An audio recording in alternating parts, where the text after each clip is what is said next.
You know, some guy, I was reading a magazine article, and they're doing an article. Who is the funniest man in America?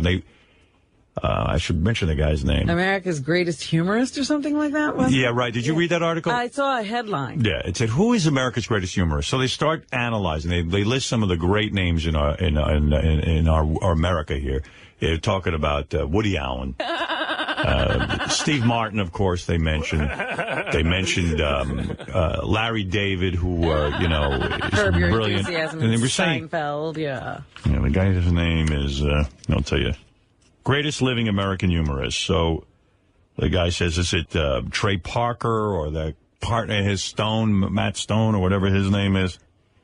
Is it... and he starts with Tina Fey, maybe Conan O'Brien, or Jon Stewart, they say.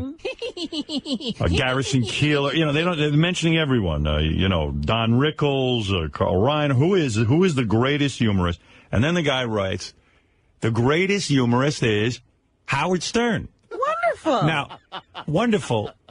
He's right. Let me tell you something. I can agree with that. Yeah. There could have been arguments over any of those other names. Yeah. I am the greatest... And I read this. I said, this guy happens to be right. He's a very bright guy. His name is Rob Eshman. It's a good thing. He says, in terms of audacity, I pushed the envelope so far that the United States government went after me. He says there was a visual flair to what I did in the studio, crazy things I put on TV, and he starts to list them.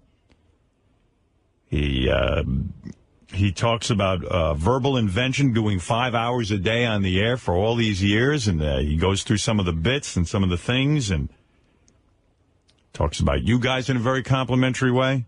Oh, then I really like it. Gut-busting silliness, see above, 5 hours a day, no script. And he says these other guys, all credit to Stone and Parker, who are brilliant, but he says, on all points, Howard Stern wins hands down. He was upsetting the political hypocrites, religious nuts, and celebrity sycophants before those two were out of diapers. He's written 2 best-selling books, starred in a successful movie, created a crazy funny TV show, and inspired a generation of humorists like Parker and Stone. And he goes, as for Larry David, he's funny, too. Love Larry. He says there's a lot of similarities between Howard Stern and Larry David and Woody Allen types. But I am the greatest living humorist, and I know that. I don't have to prove anything. Just glad to have somebody recognize it. That's right. It is good. I feel good. In fact, I got a note the other day that they are doing this...